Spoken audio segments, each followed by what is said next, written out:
S'associer avec les puissants est source de désagréments.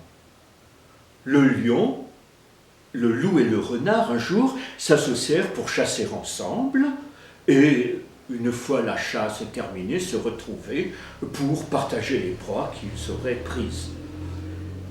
Ils établirent leur campement à côté d'une caverne. Ce jour-là, les voilà partis, chacun sur son terrain de chasse. La journée s'est passée, le soir ils se sont retrouvés près de la caverne avec un gibier abondant, un âne sauvage, un cerf et un lièvre. Tous les trois étaient là à regarder ce gibier, leurs yeux étincellent, il y a leur gueule qui écume.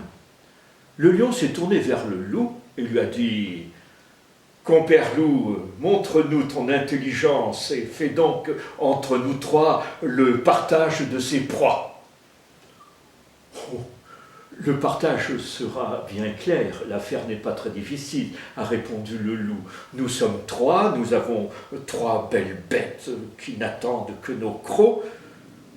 À tout seigneur, tout honneur, il vous convient, sire lion, d'avoir un morceau de choix. Prenez l'âne sauvage. Quant à toi, compère renard, qui a un petit appétit, ce lièvre te suffira. Et moi, je me contenterai du cerf. Le partage étant fait, le loup s'apprête de ses crocs à déchirer la chair encore pleine de sang du cerf, quand le lion s'est mis à rugir et à s'écrier « Imbécile !»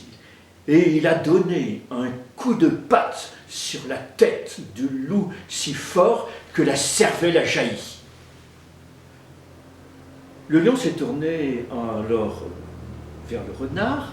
« Compère renard, montre que ton intelligence est plus grande que celle du loup.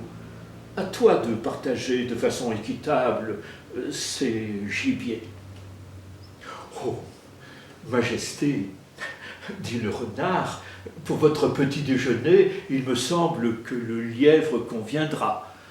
Pour votre repas de midi, prenez donc l'âne sauvage et mettez le cerf au frais pour votre repas du soir. » Le lion a rugi de plaisir et a dit au renard « Qui t'a donc donné tant d'intelligence pour faire un partage aussi équitable ?» Oh, sire lion, simplement la vue de la cervelle qui a jailli de la tête du loup.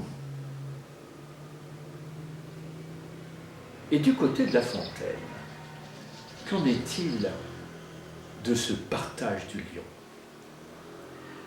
La génisse, la chèvre et leur sœur la brebis, avec un fier lion, seigneur du voisinage, firent société, dit-on, au temps jadis, et mirent en commun le gain et le dommage. Dans les lacs de la chèvre, un cerf se trouva pris. Vers ses associés, aussitôt elle envoie. Eux venus, le lion de ses ongles compta et dit « Nous sommes 4 à partager la proie. » Et en autant de parts, le cerf il dépeça. Prit pour lui la première, en qualité de sire. « Elle doit être à moi, dit-il, et la raison, c'est que je m'appelle Lion. » À cela, on n'a rien à dire. La seconde, par droit, me doit échoir encore. Ce droit, vous le savez, est le droit du plus fort. Comme le plus vaillant, je prétends la troisième.